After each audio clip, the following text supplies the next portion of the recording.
Ça, c'est un ancien examen de maths, ok? On va le résoudre ensemble. Ce qu'il faut tirer, c'est vraiment la méthode. Parce que comme l'a dit Shérif, des formules, il n'y en a pas 12 000, mais c'est plus une question de comment on s'organise. Donc, moi, ce que je vous conseille, c'est vous avez votre feuille de brouillon, vous coupez en deux, ok? Et votre feuille de résolution. À côté de ça, si vous avez votre formulaire, ok? Ça, c'est la feuille d'examen. Ça, c'est votre formulaire. Et ici, c'est votre brouillon. La feuille d'examen, c'est le dernier truc qu'on va toucher, ok? Parce que le problème, généralement, c'est que on se lance dans l'exercice, on commence à écrire des trucs, on oublie ce qu'on était en train de faire, on oublie ce qu'on cherche, du coup, on est plus perdu et donc on fait des erreurs de calcul et on rate des choses. Du coup, moi, ce que je vous conseille de faire, c'est de faire l'arc de résolution. Donc, vous allez marquer les étapes que vous allez faire avant de résoudre. Et une fois que vous avez tout résolu à peu près sur votre brouillon, là, vous pouvez le mettre sur votre feuille d'examen. Okay, donc, ici, pour que ce soit plus clair, je vais mettre à gauche le brouillon. Au milieu, qu'est-ce que je marquerai sur ma feuille d'examen? Et à droite, les formules utiles. Okay, donc, là, vous avez un exercice avec deux objets. On vous donne leur vitesse et le drone ici va avoir une certaine accélération pour venir se poser sur la nacelle qui avance ici. Okay. Déjà, le premier truc que je vois dans cet exo, c'est que c'est un exo de balistique. Okay. C'est un exo de cinématique parce que on va pas nous donner énormément de force. À la limite, il y aurait quoi? Il y aurait le poids. Par contre, on nous donne des vitesses et on nous dit qu'il y aura une certaine accélération. Donc à partir du moment où je sais que c'est un exo qui définit des vitesses, des accélérations, dans ma tête, je rentre dans l'arbre cinématique. La cinématique, c'est quoi? C'est décrire le mouvement. Donc avant même de m'intéresser aux questions, juste en regardant la tête de l'énoncé, il y a des choses que je vais devoir faire. Je vais devoir sortir les accélérations, je vais devoir sortir les vitesses et je vais devoir sortir les positions de chaque objet. Tac, je peux pas, je vais mettre ça là. Donc, une fois que j'ai tout ça, ce que je viens faire, c'est que je viens poser un repère, parce que je vais devoir définir mathématiquement mon accel, ma vitesse et ma position. Donc, je viens poser hop, un petit repère, et ici je suis en 2D, du coup je vais faire un axe X, un axe Y. Donc, maintenant que j'ai ça, là je viens lire précisément la donnée, et le but, c'est que je ne regarde plus ça. Okay. Ça, c'est un gros pâté, ça prend 2 minutes à lire. Si vous devez le lire 5 fois, c'est 10 minutes de votre examen qui a sauté. Sur 2 heures, c'est beaucoup quand même. Donc, ce que je vais faire, c'est que je vais venir lire mon énoncé et récupérer la donnée dans un coin de mon brouillon. Donc, qu'est-ce qu'on a? Ici, on va avoir une petite voiture qui se déplace horizontalement sur le sol, à une vitesse constante V0. De cette phrase, je peux en tirer quoi? Vous pouvez marquer dans le chat la réponse. Qu'est-ce que j'en tire en termes de vitesse, d'accélération, de position? Ouais, très bien, nickel. Alors, Ryan, fais gaffe. Le shérif, c'est très bien. Ici, on a une vitesse qui est constante et toujours dans la même direction. Donc, ça veut dire que l'accélération de celui-là, il va valoir 0 sur les deux axes. Si tu mets une accélération constante, c'est-à-dire que la vitesse, elle augmente linéairement. Donc je vais appeler mes deux objets, je vais l'appeler André et Baptiste. Ok, A et B. Donc je sais déjà que mon accélération de A, elle vaut 0 et 0. Ok. Qu'est-ce que je peux dire sur la vitesse de A? Est-ce que vous saurez écrire la vitesse de A sur X et Y? La vitesse de A, c'est la vitesse de celui-là. Très bien, Baya. Donc on a sur X, on a V0 qui va rester constante.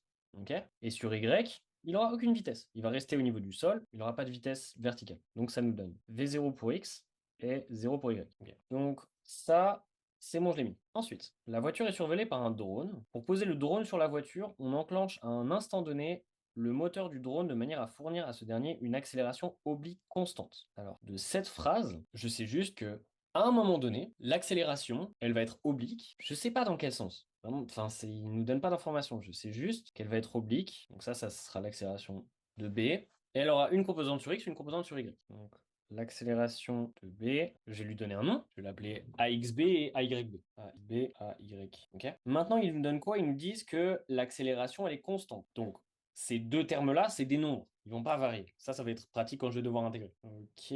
Maintenant, au moment de l'enclenchement du moteur, le drone se trouve à une distance L, ok. La voiture a une hauteur H au-dessus de cette dernière. Cette phrase-là, elle nous donne la position initiale du drone. Du coup, la position initiale du drone, je vais marquer XA au temps 0. Ça va être L. Et la hauteur initiale, non, par contre, c'est B.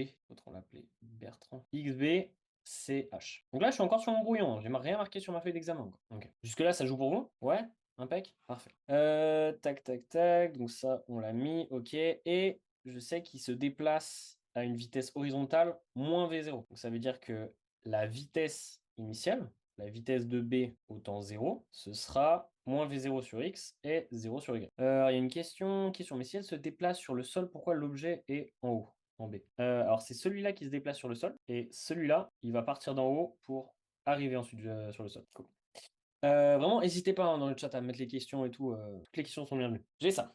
Maintenant, hop, on va regarder la question. Donc, quand vous avez une question, c'est vraiment basique hein, ce que je vais vous dire, mais marquez ce que vous cherchez. Donc là, sur ma question, sur mon examen, je mettrai question A, je vais écrire en plus petit quand même. Question A, le but, c'est de trouver l'accélération horizontale du drone de manière à ce que ce dernier se pose sur la voiture avec une vitesse horizontale V0 dirigée vers la droite. Prenez le temps de paraphraser la question. Parce qu'une fois que vous avez compris la question, ça va super vite derrière.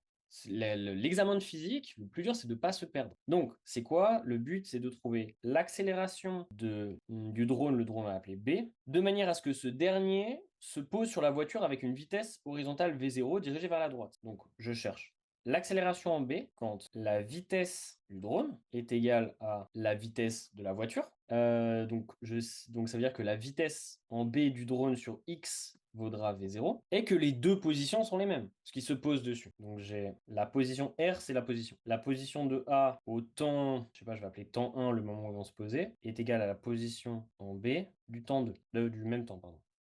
Ok. Ça joue pour vous? Ouais? Ok. Ici, j'ai posé ce que je cherche avec mes conditions. Ok? Donc, je regarde qu'est-ce qui me manque. Il me manque la vitesse de mon drôle dans le temps et les positions des deux objets dans le temps. Donc, là, je vais faire quoi? Je vais trouver la position de A. Et la position de A, c'est quoi? C'est l'intégrale de sa vitesse. Est-ce que là, j'ai la vitesse de A? Ouais, je l'ai. Là, j'ai la vitesse de A dans le temps. Donc, la position de A, RA dans le temps, c'est l'intégrale de la vitesse. Ici, ma vitesse, c'est V0 et 0. De 0 à 10, à quel point vous voulez que je développe le calcul des intégrales? 10, c'est bon, vous gérez de ouf, je peux aller vite là-dessus. Donner directement le résultat. 0, c'est vous savez pas ce que c'est une intégrale. Ouais, ok, 10, 10, 10, c'est bon, vas-y, on enchaîne. Donc, j'intègre ça, donc ça me donne quoi? Ça me donne V0t et 0 sur Y. Et 0 sur Y. Ok. Donc là, j'ai la position de A. Maintenant, je viens chercher la position de B. Pour avoir la position de B, il me faut la vitesse de B dans le temps. Et la vitesse de B dans le temps, je ne l'ai pas encore. Donc, je vais devoir la calculer. Vitesse de B, hop. La vitesse de B dans le temps, c'est quoi? C'est l'accélération. Pardon, c'est l'intégrale de l'accélération. Et l'accélération de B, on l'a posée ici. Donc, ça va me donner AXB fois t plus la vitesse initiale en x qui était moins v0 et axb fois t et il n'y avait pas de vitesse initiale en y. Ok, maintenant que j'ai la vitesse de b, je vais pouvoir trouver la position de b. Là, j'intègre de nouveau, donc je vais intégrer ce terme-là. Et la position initiale en x, c'était H. Non, pardon, c'était L. Et la position initiale en Y, c'était H. On a dit plus H. Alors, il y a You qui nous demande, mais en bas de l'intégrale de VA dt, c'est pas une constante. Tu veux dire cette intégrale ici? Ouais. Alors, quand tu intègres, en fait, tu as l'accélération qui vaut 0. Donc, tu intègres 0, ça donne la constante d'intégration. Et la constante d'intégration, c'est la valeur initiale de ce que tu es en train de calculer. Et la valeur initiale de ce que tu es en train de calculer, c'est 0. Donc, tu tombes bien sur 0 ici. Cool. Ok, donc de 0 à 10, à quel point vous trouvez que ça, c'est propre vis-à-vis de ce que vous faites d'habitude? Genre 10, c'est ça, c'est ce que je fais d'habitude, c'est très bien, c'est nickel. 0, c'est d'habitude ma feuille, c'est n'importe quoi, ça part dans tous les sens. Ok, donc il y a quand même une grosse variation. Ok. Un truc de base, dites-vous qu'il faut être gentil avec votre correcteur. Parce que le truc, c'est que le correcteur, il va faire 50 copies, il va avoir la tête comme ça. Il a envie de vous aider. Moi, quand je corrigeais les copies, j'ai envie de mettre des points. Sauf que quand la copie, elle est illisible, je vais pas passer de l'énergie et du temps à aller gratter en me disant, ah, il a peut-être essayé de faire un truc sympa. Par contre, quand je vois une copie où c'est marqué ce qu'il y a, moi j'ai juste à voir ça, je regarde le résultat, s'il est juste, je mets les points, fini, terminé. Et si c'est pas juste, je peux remonter dans son développement pour essayer de gratter des points. Par contre, si je sais pas ce qu'il est en train de faire, je peux pas mettre de points. Donc, ayez ça à l'esprit quand vous rendez votre copie, dites-vous que il y a un humain derrière qui va corriger votre copie. Ok, donc maintenant on a posé nos équations, on a décrit le mouvement. Ce qui va nous rester à faire, c'est à mettre les conditions ensemble pour répondre à la question. Donc ici, vous voyez, moi je me concentre même plus sur la question, mais sur l'énoncé. Je me concentre juste sur ça. Donc mon but, c'est de trouver l'accélération. Ok. Pour ça, j'avais besoin de poser l'égalité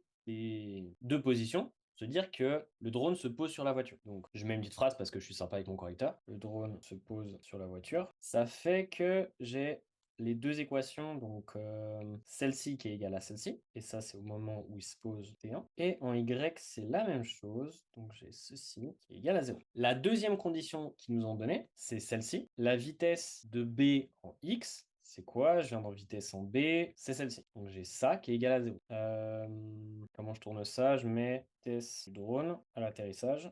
Atterrissage, il n'y a qu'un seul T. Je suis une chèvre en orthographe, donc si jamais vous pouvez m'aider.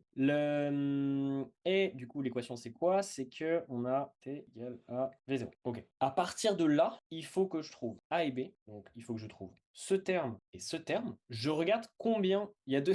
Merci pour. Il y a deux T atterrissage. Merci Margot. J'apprécie. Quand vous avez votre système d'équations ici, regardez combien vous avez d'équations et combien vous avez d'inconnus. Ok. Donc ici, j'ai quoi comme inconnu? J'ai T1, AXB et AYB. Et là, j'ai trois équations, trois inconnus. Là, vous vous arrêtez, vous repassez sur votre brouillon, vous résolvez ce système. Hop, vous résolvez ce système. Ça, je pars du principe que vous savez faire. Si c'est pas le cas, si vous vraiment vous me dites, ah, ce genre de système à résoudre, c'est un enfer, on peut le résoudre. Mais de base, je vais passer et je vous laisse me dire dans le chat si c'est obscur. De là, vous trouvez votre accélération avec ces deux composants. Une fois que vous avez ça, vous venez donner votre résultat. Et s'il vous plaît, entourez votre résultat. B est égal à tac, tac, tac, tac, tac. Et j'entoure. Il y a deux intérêts à vraiment mettre en valeur ces résultats. Le premier, c'est encore une fois pour votre correcteur. Parce que plus votre copie, elle va être simple et fluide à corriger, plus vous allez avoir de points. La deuxième, c'est pour vous. Parce qu'en fait, les questions, elles sont faites de sorte à vous aider dans l'examen. Elles sont posées dans un certain ordre pour vous mettre un schéma pour essayer de répondre à la dernière. Donc très souvent, il y a des résultats qui vont être réutilisés. C'est pour ça que si toute la partie de résolution dégueulasse, là, qui nous intéresse pas en fait, et puis il n'y a pas de point là-dessus, c'est juste une résolution de système, vous n'aurez pas de point là-dessus. Vous la mettez sur votre brouillon, ça allège votre copie. Par contre, le résultat qui derrière va sans doute être réutilisé pour les prochaines questions, elle est mise en évidence et vous pourrez la retrouver plus simplement. En plus, troisième petit bonus, ça vous permet de vérifier plus simplement le résultat. Ok, est-ce que vous avez une question sur la première, sur la A? Non, c'est tout bon? Alors, il n'y a rien qui demande pourquoi est-ce qu'on a l'accélération Y, pourquoi est-ce qu'on a cette égalité-là? Alors, cette égalité-là, elle vient de la condition qui dit que au moment où ça se pose, la voiture a une vitesse horizontale V0 dirigée vers la droite. C'est-à-dire que le drone a la même vitesse horizontale que la voiture. Donc ça, c'est la vitesse horizontale du drone. Ça, c'est la vitesse horizontale de la voiture. Il faut que les deux soient égales. Est-ce que ça répond à ta question? Tac, tac, tac. Oui, ça doit être... oui, ça doit être X, pardon. Je sais pas pourquoi je mets Y. Merci. Hop, bien vu, Ryan. Ok. Alors, du coup, maintenant, pour les deux suivants. Déterminer le lieu de l'atterrissage et l'accélération verticale du drone. On va réutiliser le même set d'équations. Ok. Donc, je vais garder mes positions, tout ça. Hop. Et le but pour le lieu de l'atterrissage, c'est quoi? C'est la position de la voiture au temps d'atterrissage. Le temps d'atterrissage, je l'ai appelé T1. Je peux aussi utiliser celle du drone. Quand vous avez résolu votre système ici, vous avez dû trouver le T1. Donc vous avez juste à prendre ce T1, à le mettre dans l'équation ici, et vous aurez le lieu de l'atterrissage. Vous pouvez mettre un petit pouce si c'est bon pour vous, sinon je le développe. Magnifique, picobello, merveille. Ok, pour le C maintenant, c'est la même chose. C'est quoi? C'est déterminer l'accélération verticale du drone. Donc ce que je viens chercher, c'est ce terme-là. Il est dans mes équations. Donc encore une fois, c'est une question de juste résoudre le système. Cet exercice, la difficulté de cet exercice, c'est juste la méthode. C'est-à-dire que pour cet exo et pour tous les exos de cinématique, ça va être la méthode suivante. Au début, vous commencez par écrire votre donnée. Donc ça veut dire, ok, les accélérations de tel objet, ça vaut ça. La vitesse initiale de tel objet, ça vaut ça. Certaines conditions. En deuxième, vous trouvez les trois équations de chaque objet pour pouvoir décrire le mouvement. Donc l'accélération, vitesse et position. Vous passez par l'intégrale pour passer de l'un à l'autre. Et en troisième, à partir de la question, vous venez mettre les égalités. Par exemple, au moment où ça se pose, c'est quoi? C'est que la position de l'un est égale à la position de l'autre. Les points, vous allez en avoir là-dessus, vous allez en avoir là-dessus, et après sur le résultat. Le développement, il y a très peu de points dessus, parce qu'on estime que, voilà, à ce niveau-là, vous savez résoudre des systèmes comme ça. Ok, est-ce que vous avez une question sur cet exercice? Non, c'est bon? Est-ce que vous pouvez me dire, genre, 10, c'était ultra facile? Genre 10, si vous tombez ça à l'examen, vous êtes refait. 0, c'était horrible, vous avez rien compris. Ok, plutôt bon. Ça marche. Ok, on va passer à ce deuxième exercice. Dans les différents types d'exercices que vous avez des exercices de cinématique, des exercices de dynamique, des exercices avec le corps solide, tout ce qui est rotation. Vous allez avoir peut-être un exo de thermo et un exo d'électromagnétisme. Je vous laisse lire l'énoncé et me dire, vous pensez dans quel chapitre on se trouve ici. Ouais, Ayoub, je pourrais t'envoyer les documents. Tu veux les avoir maintenant? ou tu veux y accéder après? Du coup, vous êtes tous sur le groupe WhatsApp ou je vais le mettre sur le groupe WhatsApp. Hop, voilà. Donc, qui peut me dire dans quel chapitre on se trouve? Alors, il y a Baya qui dit la dynamique. Ok. Les autres? Ouais, Naïs, dynamique aussi. Ok, on est à peu près tous d'accord avec la dynamique. Sur chacun de ces chapitres, vous allez avoir quelques formules associées. Ok. Ces trois-là, ils sont un peu liés. Ok. Pour la cinématique, ce qui va compter, c'est les formules qu'on vient de voir ici. La cinématique, c'est purement poser un repère, exprimer vitesse, position, accélération, indépendamment des causes. On s'en fiche de pourquoi ça bouge. C'est juste d'écrire mathématiquement comment ça bouge. La dynamique, on va s'intéresser aux forces. Donc ce sera la somme des forces égale à la masse fois l'accélération. Okay, je parlerai après des autres chapitres. Donc là, on est dans la dynamique. Donc dès qu'on voit ça, il faut qu'on se dise, ok, ça c'est la première équation qu'on doit sortir. Donc il faut qu'on s'arrange pour avoir la somme des forces et pour avoir l'accélération. Dans mon petit formulaire, dans ma tête, je sais que je vais utiliser la somme des forces égale à la masse fois l'accélération, forcément. Maintenant, qu'est-ce qu'on a dans cet énoncé? Il n'est pas sur le groupe WhatsApp, le document? Ah, putain, je te laisse vérifier, normalement il est accessible sur le groupe. Du coup, l'énoncé, il n'est pas long. Alors, on a un chariot de masse M, celui-là, qui va rouler uniquement sur le sol. Ok, ça, en termes d'équation, ça apporte quoi? Tiens, pendant que vous répondez à qu'est-ce que ça apporte en termes d'équation, Timéo, je te marque mon numéro, tu peux m'envoyer un message sur WhatsApp et je vais te rajouter au groupe. Il a une vitesse non constante, donc il a une accélération. Ouais, il a une accélération. Ça, c'est vrai. Est-ce qu'il y a des trucs qui sont égaux à zéro? Ouais, très bien, nice. Donc, il va pas bouger verticalement. Donc, ça veut dire quoi? Ça veut dire que son accélération en Y, elle va être égale à zéro. Et par la suite, sa vitesse, vu qu'elle est nulle aussi, au moment zéro, elle va toujours valoir zéro. Et donc, la position, le Y, M, vaut aussi zéro. Ensuite, on est sur un plan incliné d'un angle alpha, avec un deuxième bloc qui est posé dessus. Okay, et il vient s'appuyer contre une barre fixe. Yes, merci à you pour avoir mis le document sur le... cette indication qui vient s'appuyer contre la barre fixe, elle vous donne quoi comme info? Qu'est-ce que ça implique ça en termes de mouvement? Ça, c'est vrai, Baya, on va toujours avoir le contact ici entre les deux. Donc, les deux blocs vont rester collés. Mais il y a autre chose, ça veut dire que ce bloc-là, il ne pourra pas aller plus loin ici. Ça veut dire qu'en fait, qu'est-ce qui va se passer? C'est que le bloc là, le bloc ici, il va chercher à descendre. Le bloc là, il va pas pouvoir aller vers le bas, donc il va être chassé par là. Et la barre ici empêche que ce bloc aille vers la gauche. Donc ça vous dit quoi? Ça vous dit qu'en fait, l'accélération de ce bloc, elle sera purement verticale. On a l'accélération en X du petit bloc qui vaudra 0. Okay. Maintenant, on va déterminer les accélérations du chariot et du bloc. C'est parti. Donc, je prends mon schéma et je vais venir placer mes forces. Okay. Donc, qu'est-ce que j'ai comme force? J'ai pour le bloc M, en fait, je vais redessiner les deux blocs hop, avec le bloc petit m et le bloc grand M à côté. Okay. Je vous laisse 2 minutes pour pour placer les forces. Et si vous avez le temps, posez un repère et exprimez-les vectoriellement. Parti. Vous avez 1 minute 30 pour faire ça. Non, refais-le sur le schéma. Parce qu'en fait, comment t'exprimes tes forces Donc la question c'est, est-ce que il faut refaire le schéma sur la feuille d'examen? La réponse c'est oui, refais-le. Et la raison pour ça, c'est que en fait, comment tu exprimes tes forces vectoriellement, ça dépend du repère que tu poses. Et le repère, bah, c'est toi qui le décides. Donc ça se trouve, tu n'auras pas le même que celui du corrigé. À côté de ça, tu as des points. Enfin, si c'est précisé, tu as des points dessus. Donc, dans tous les cas, je vous conseille de faire le schéma sur votre feuille d'examen. Ok, alors, qu'est-ce qu'on a comme force sur ce bloc-là? À chaque fois que je pose les forces, moi, je me mets à la place de l'objet et je me dis, ok, qu'est-ce que je ressens? Dans quel sens je me fais chahuter? Alors déjà, bah, je vois que j'ai une force qui pousse à gauche. Là, j'ai la barre dans la côte, là. Hop, donc je sais que je vais avoir une force ici. Ensuite, donc ça, je vais l'appeler T. Ensuite, qu'est-ce que je ressens? Je ressens mon propre poids. Je sais que c'est mon poids qui sera vers le bas, qui vaut F. Qu'est-ce que je ressens d'autre? Je ressens le bloc, ce qu'il y a sous mes pieds. Et ce qu'il y a sous mes pieds, ce sera la force de réaction du support et elle est toujours perpendiculaire par rapport à la surface. Ça, ce sera force de réaction petit m. Et c'est toutes les forces que j'ai. Ce qui me disent que tous les frottements sont négligeables. Je viens faire la même chose sur le deuxième bloc. Et sur le bloc ici, moi, je me mets à sa place. Qu'est-ce que je ressens? Bon, je ressens déjà un truc qui me pousse vers le haut. Ça, c'est la force de réaction du deuxième bloc. Ensuite, j'ai quoi que je ressens? Je ressens mon propre poids. Hop. Et est-ce que je ressens quelque chose? Non, je ressens rien d'autre. Est-ce que je ressens autre chose? Oui, je ressens la force de réaction du sol, que j'appelle N. Force normale. Ok. Est-ce que jusque-là, ça joue pour vous? C'est bon? Ok. Donc, ce que je viens faire maintenant, c'est que je vais exprimer la somme des forces sur chacun des sous-systèmes. Ça, si j'ai la conf, je le fais direct sur ma feuille d'examen. Si j'ai un peu un doute, je viens le poser sur mon brouillon. En premier, ce que je viens faire, c'est que je viens poser un repère. Hop, tac, tac. Pour le repère, j'en mets un par sous-système et j'essaye de mettre un repère qui m'arrange. Donc, il y a un maximum de vecteurs qui soient selon un des axes du repère. Oui, je comprends la présence. Ici,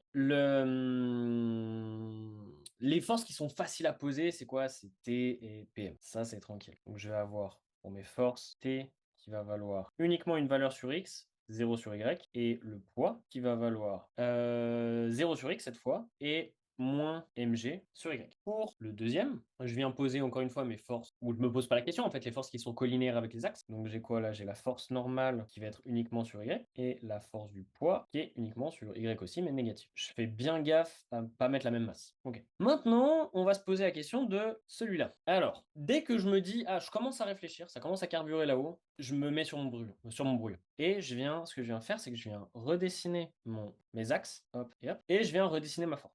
Alors, il y a une question qui est, ce serait faux de prendre un repère oblique pour M? Alors, c'est pas faux. Les repères, tu mets absolument ce que tu veux. Ok. Donc, tu peux prendre un repère oblique, il n'y a pas de souci. Par contre, à un moment donné, tu vas vouloir chercher à faire une égalité entre les deux blocs. Une égalité au niveau des accélérations. Et si tes accélérations elles sont exprimées selon des repères différents, il va falloir que tu fasses des projections derrière. Donc, tu as le droit, mais ça va être plus coûteux mathématiquement. Cool. Ok. Donc, moi, je cherche à exprimer ce vecteur-là vectoriellement et je sais quoi que l'angle, il est à cet endroit-là. Il va falloir que je replace mon angle soit ici, soit ici. Alors, est-ce que vous pensez que l'angle alpha, il se retrouve en 1 ou en 2? Ouais, il se retrouve en 1, c'est très bien. Ça, de 0 à 10, à quel point c'est facile pour vous de replacer l'angle? 10, c'est trop facile, genre, tranquille, les yeux fermés. 1, c'est galère. Ouais, ok, donc vous y arrivez déjà quand même pas mal. Un truc qui peut vous aider, c'est de mettre le système dans une situation où c'est évident. Genre là, par exemple, on voit que l'angle, il est plus petit que 90 degrés.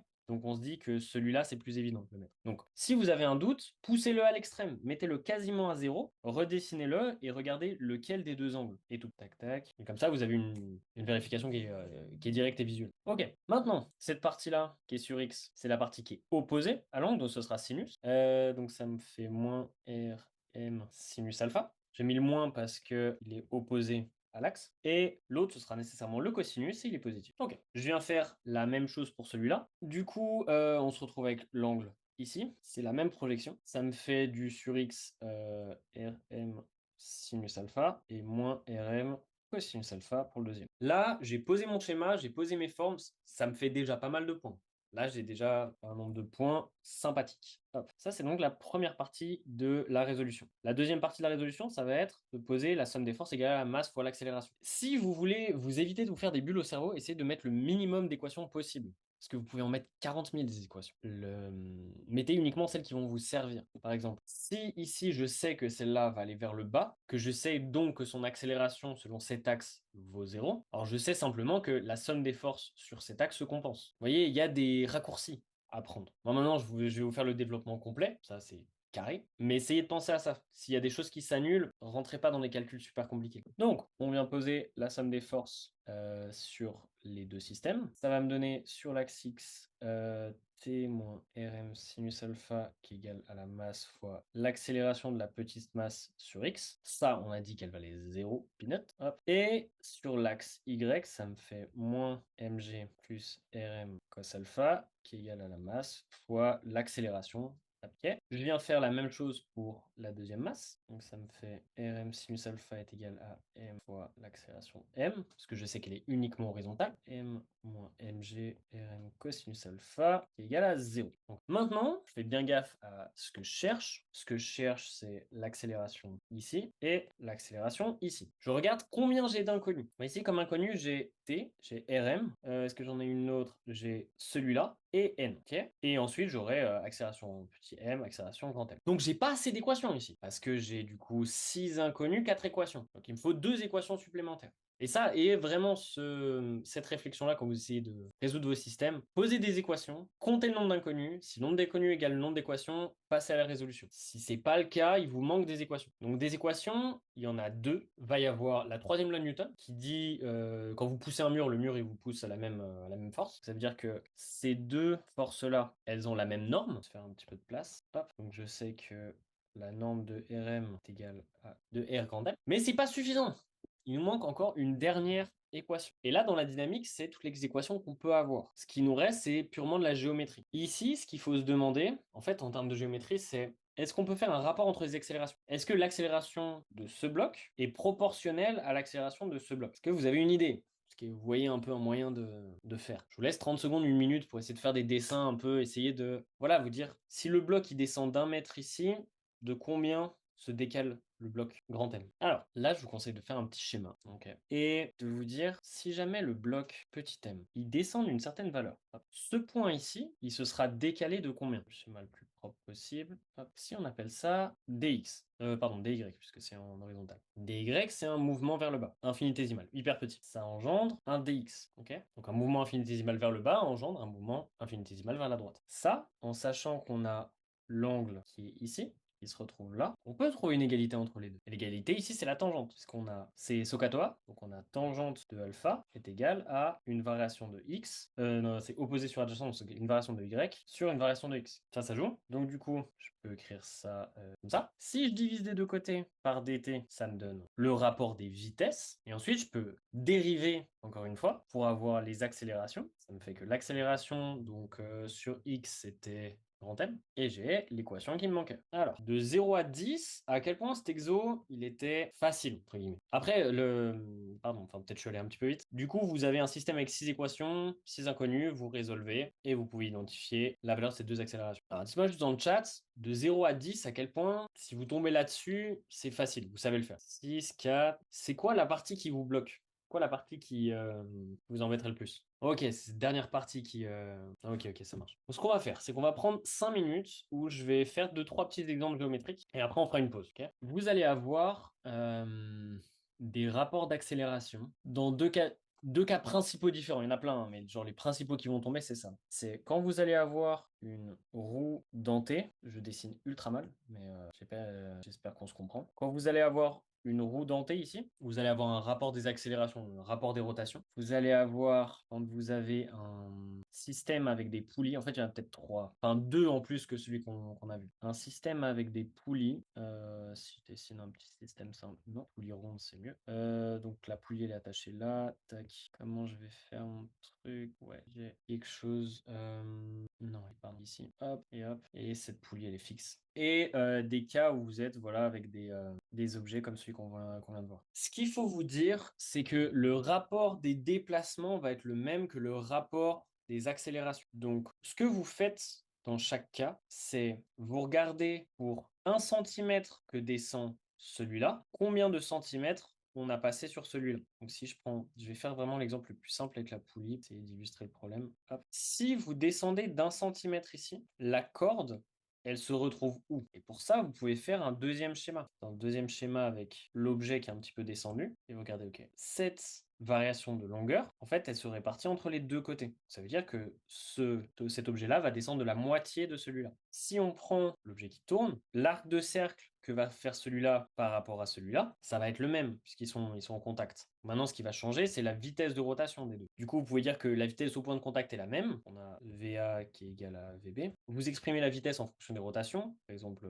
R fois oméga A, qui va être égal à grand R fois oméga B. Et comme ça, vous avez le rapport. Si vous avez un rapport de vitesse, vous pourrez avoir le rapport d'accélération. Si on prend un problème comme celui-ci, où j'ai quelque chose qui descend, dessinez-le dans les deux cas, peut-être avec un crayon de papier léger ou quelque chose. Je me dis, ok, si je descends ici, je fais un zoom, hop, je suis descendu de cette distance-là, donc cet objet, il peut plus être là, il faut qu'il se soit décalé. Donc il s'est décalé de celle-ci. Dernière chose qui est importante, en physique, c'est des triangles rectangles de partout, que des projections. Donc dès que vous voyez quelque chose comme ça, surtout si vous avez un angle, essayez de faire rentrer de la triangle. Et ici, on a une certaine variation en I, une certaine variation en Y. On fait un peu de trigo. Là, on a un triangle rectangle. On a l'angle qui est là. Donc là, on peut faire intervenir la tangente. Et une fois que vous avez le rapport des positions, là, vous pouvez faire enfin, vous dérivez 2 fois pour avoir le rapport des accélérations. Est-ce que ça vous éclaire, est-ce que ça répond à votre question? Est-ce que c'est déjà plus clair pour cet exercice? Ouais?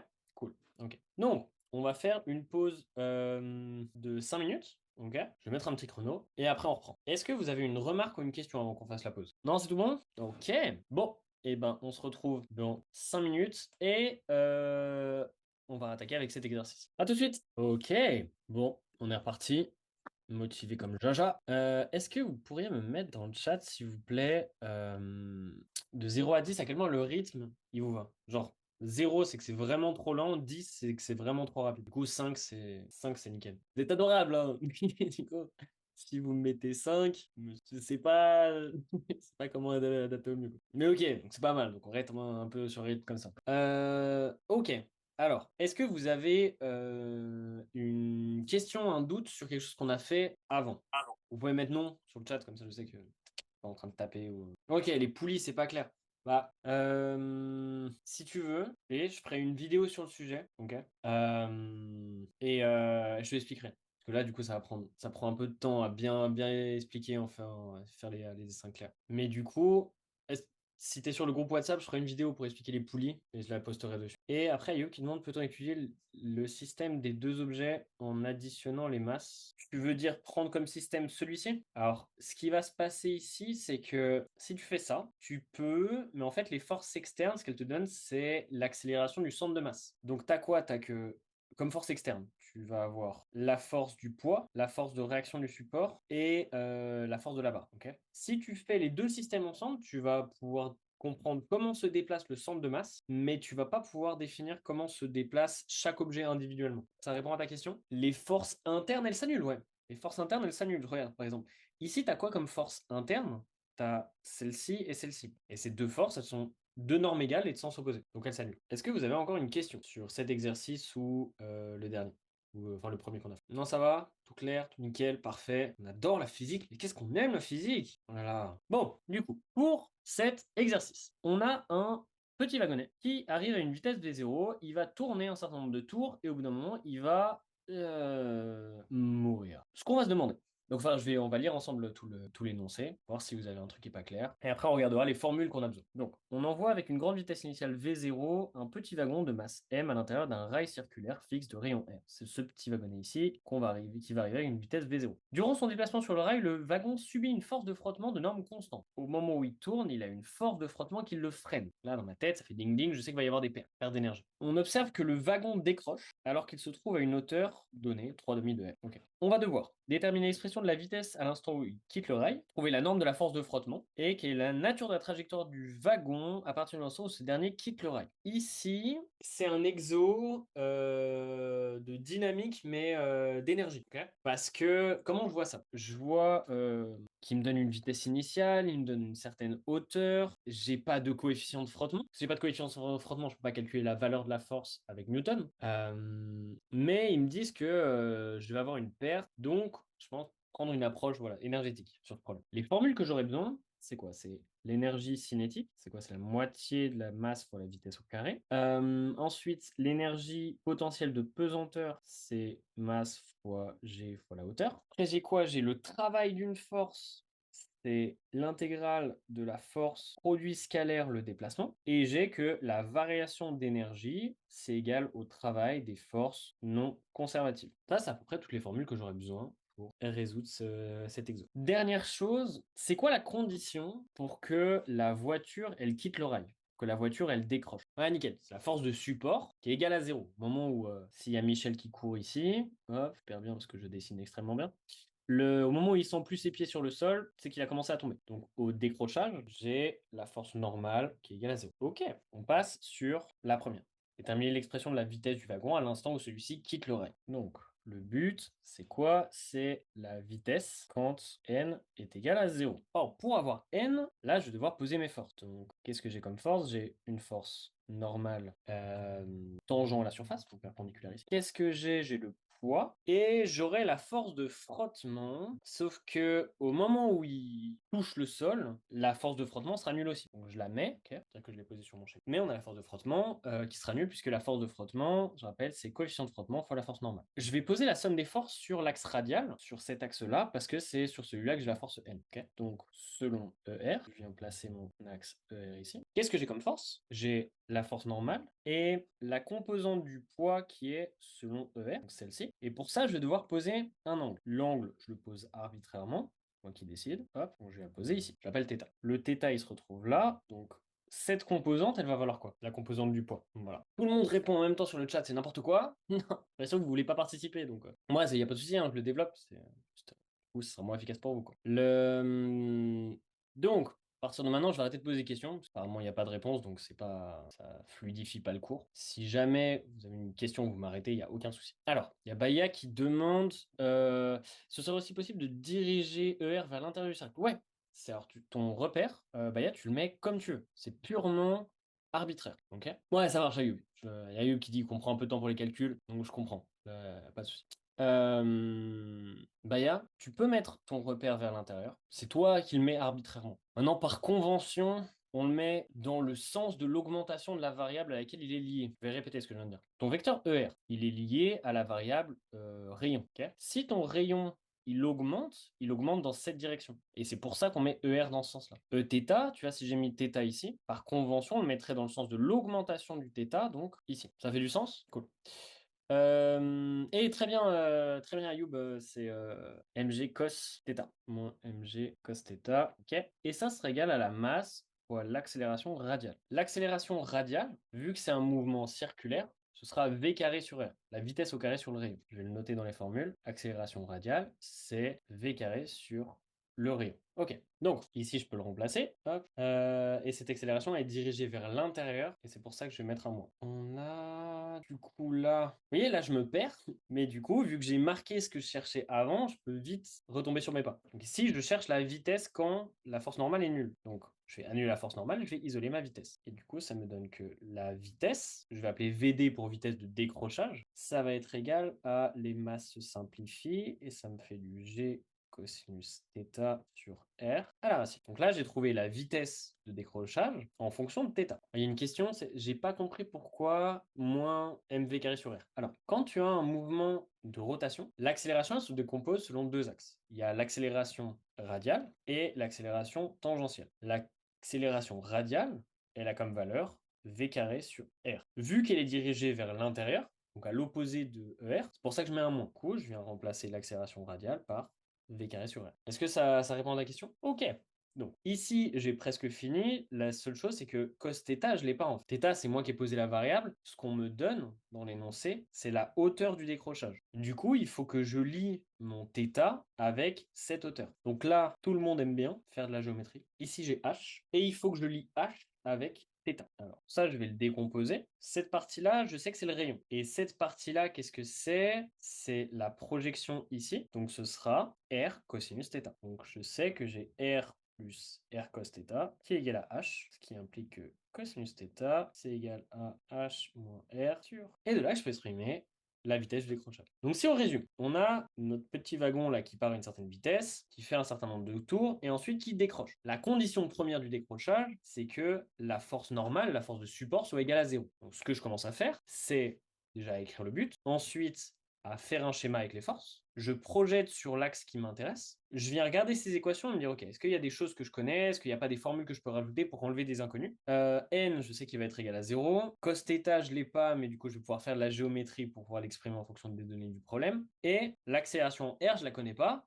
donc là, je fouille dans ma petite mémoire, tac, tac, tac, et je me dis, ah ouais, pour un mouvement circulaire, l'accélération radiale, c'est V carré sur R. J'obtiens cette égalité, je mets la condition force normale égale à 0 et je trouve la vitesse. Et j'oublie pas de venir exprimer mon cos θ en fonction des données du problème. Et alors du coup, il y a une question qui est comment vous avez trouvé le R cos θ en le projetant? Alors, le secret, c'est de faire des triangles rectangles partout. Ici, j'ai un triangle. Je sais que l'hypoténuse, c'est R. Donc ce côté qui est en contact avec l'angle, ce sera R cos θ. Ça répond à la question? Ah mais oui, ça, putain. Ok, donc ça, c'était pour la première question. J'oublie pas, quand j'ai fini d'exprimer ma vitesse, je l'entoure, je l'encadre bien, comme ça, je peux y revenir 1, 2, 3, je peux y revenir facilement. Maintenant, la deuxième question, ça va être de déterminer la force de frottement si le wagon effectue 3 tours complets avant de quitter le rail. Nous, ce qu'on sait, c'est la vitesse à cet endroit-là. Donc, je vais mettre un point ici que je vais appeler A et un point ici que je vais appeler O, qui sera la vitesse de début. Et là, je vais réfléchir en termes d'énergie et me dire, en fait, je connais l'énergie du wagon au tout début, en haut. Et je connais l'énergie du wagon au moment où il décroche.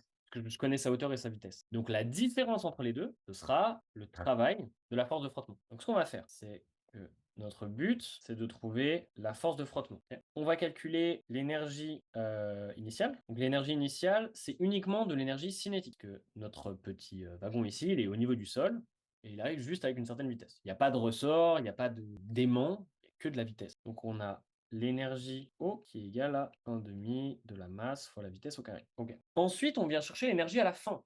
C'est l'énergie en A. Alors ici, il aura une certaine vitesse, la vitesse qu'on vient de calculer avant, et une certaine hauteur. Donc pour l'énergie cinétique, ça sera 1,5 de la masse fois VA carré, plus l'énergie de pesanteur, mgh.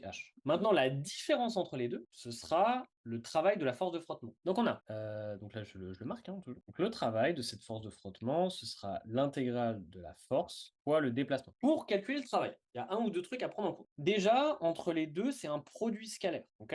Donc produit scalaire, ça vous donne la norme des deux éléments, donc f et le déplacement, fois le cosinus de l'angle entre les deux.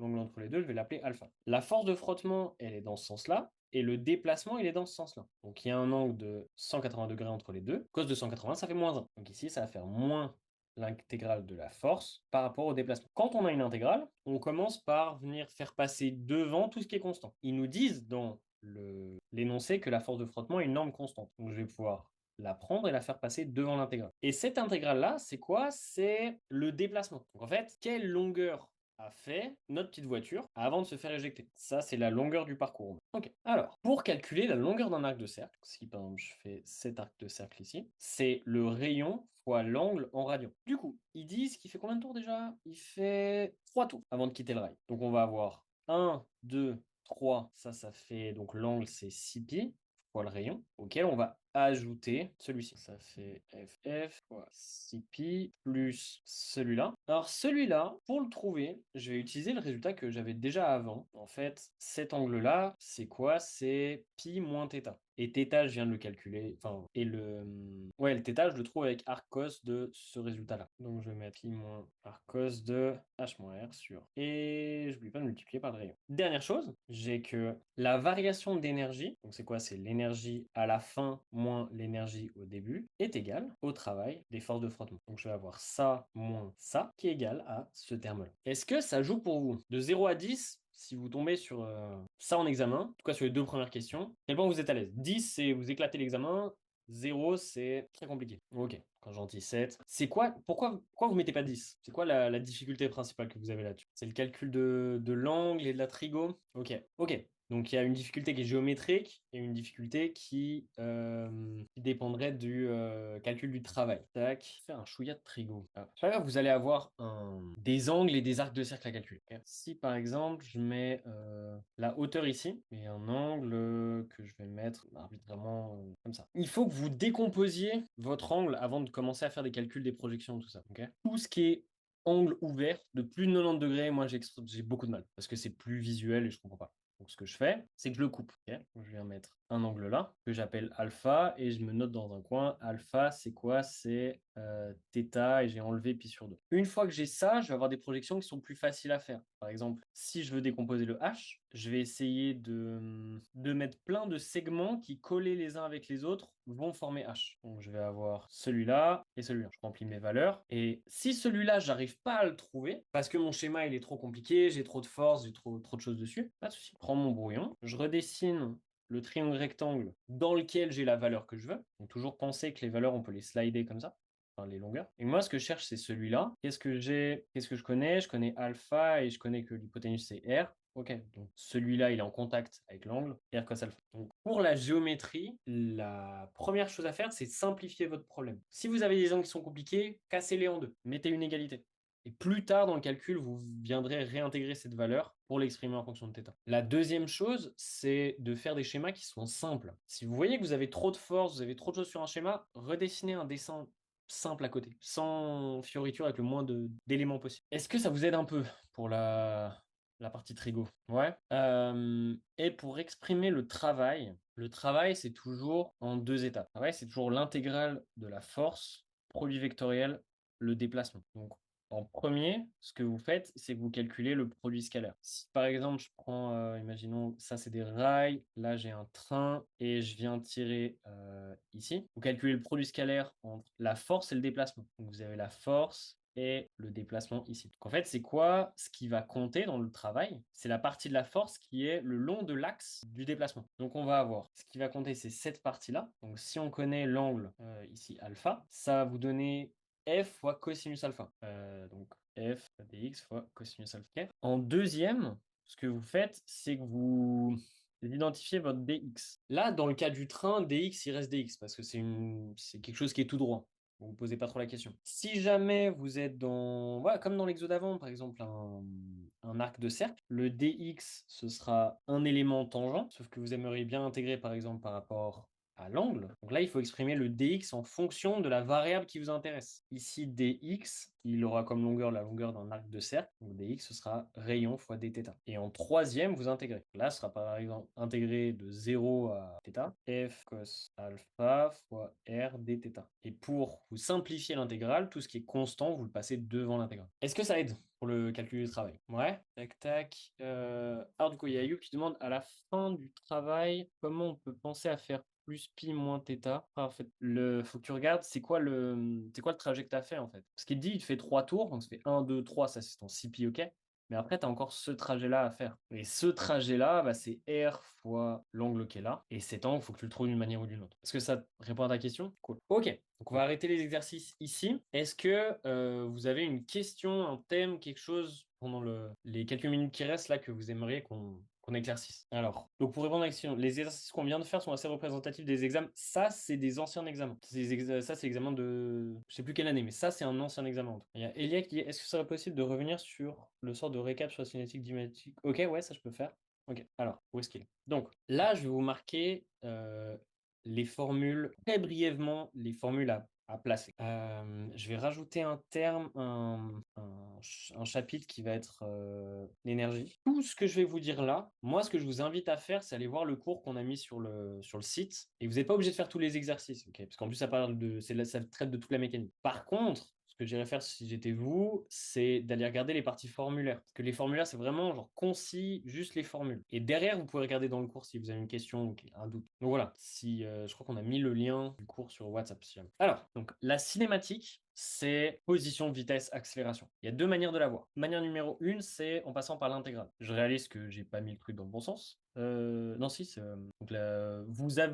premier truc, c'est de trouver l'accélération. Ensuite, vous intégrez pour trouver la vitesse. Vous réintégrez pour trouver la position. La deuxième manière de faire, c'est de partir des équations des différents repères. Dans chaque repère, cartésien, cylindrique et sphérique, vous avez la position, la vitesse et l'accélération, qui dépendent de R point, θ point, tout ça. Donc ça, c'est des formules à appliquer telles quelles. Ensuite, en dynamique, ça, c'est la Rolls des formules. Ça va tomber tout le temps. Là-dedans, il y a deux choses. Il y a la partie force, qui vont être les forces de frottement, le poids, les forces normales, il peut y avoir d'autres, les forces de ressort. Ça, vous analysez votre problème, vous dessinez les forces sur le schéma, vous exprimez les forces selon votre repère, et vous allez avoir la partie de gauche. Ça, l'accélération, vous pouvez le tirer de l'expression des repères. Maintenant, pour le corps solide, les formules principales, encore une fois, je ne mets pas tout. On va avoir que le module inertie fois l'accélération angulaire, c'est égal à la somme des moments, qui est égale à la variation du moment cinétique. Le moment cinétique, c'est module inertie fois la vitesse angulaire, ou pour un objet ponctuel, position, produit vectoriel, la quantité de mouvement. Donc généralement, ce qu'on va faire, pour les problèmes où vous avez corps solide, donc des rotations, tout ça, vous posez votre schéma, vous posez vos forces. Vous calculez la somme des moments. Donc, moment, je rappelle, c'est rayon, produit vectoriel, la force. Ça va vous donner l'accélération. Si vous n'avez pas l'accélération et qu'il manque des formules, vous le développez avec cette formule-là. Maintenant, pour l'énergie. La formule principale, c'est que la variation d'énergie, c'est égal au travail des forces non conservative. Et comme énergie, on en a plusieurs. On a l'énergie cinétique qui est une partie de rotation et une partie de translation. Ça, c'est la partie de translation, ça, c'est la partie de rotation. Et en énergie potentielle, on a l'énergie potentielle de pesanteur et l'énergie des ressorts. Pour les énergies et autre chose, je crois que c'est après. Je vais m'arrêter là. Si vous avez des questions sur la thermoélectromag, n'hésitez pas à m'envoyer un message. Mais déjà, enfin, est-ce que... c'est qui avait demandé? Ah, oui, Elia. Est-ce que ces formules-là, elles sont claires pour toi? Ouais? Ok. Donc, ce que je vous invite à faire, enfin, c'est comme vous voulez, mais si vous voulez les formulaires, vous allez sur Facile, il y a un onglet formation et vous pouvez aller voir le cours de physique, enfin, c'est tout gratuit, c'est tout ouvert, quoi. Vous pouvez aller le checker comme vous voulez. Et allez voir en priorité les formulaires. Je vous déconseille de faire toute la formation si vous avez déjà une bonne base, parce que c'est quand même vachement conséquent en termes de travail. Mais en tout cas, la partie formulaire peut vous être vachement utile. Qu'est-ce que je voulais dire? Donc, maintenant, j'aimerais juste savoir un peu ce que vous avez pensé du webinaire. Donc, je vais arrêter l'enregistrement.